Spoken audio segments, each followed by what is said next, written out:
দারুণ লাগলো, ভীষণ ভালো লাগলো, লাইক অলওয়েজ। অনেকগুলো প্রশ্ন ছিল কিন্তু কথা দিলাম আবার আসবো। আমি একদিন ন্যাশনাল লেভেলে খেলবো। তুফান হতে অ্যাটিটিউড লাগে। ওরে ভাই রে ভাই, তুফান সিনেমার অফিসিয়াল ট্রেলার দেখে নিজের অনুভূতি শেয়ার করলেন ওপার বাংলার জনপ্রিয় অভিনেত্রী কোয়েল মল্লিক। ইট ওয়াজ লাভলি লাভলি, দারুণ লাগলো, ভীষণ ভালো লাগলো, লাইক অলওয়েজ। অনেকগুলো প্রশ্ন ছিল কিন্তু কথা দিলাম আবার আসবো। বিস্তারিত জানতে ভিডিওটি শেষ পর্যন্ত দেখবেন। সম্প্রতি 15 জুন বিকাল 7টায় প্রকাশ পেয়েছে মেগাস্টার শাকিব খানের তুফান সিনেমার অফিসিয়াল ট্রেলার প্রকাশ পাবার পরপরই দেখে নিয়েছেন কলকাতার জনপ্রিয় অভিনেত্রী কোয়েল মল্লিক। লাইভে এসে জানিয়েছেন ট্রেলার দেখার অনুভূতি।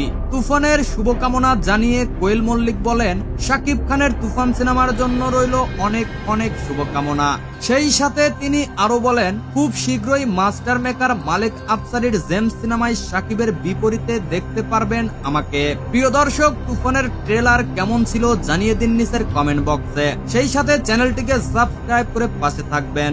ধন্যবাদ এতক্ষণ সাথে থাকার জন্য।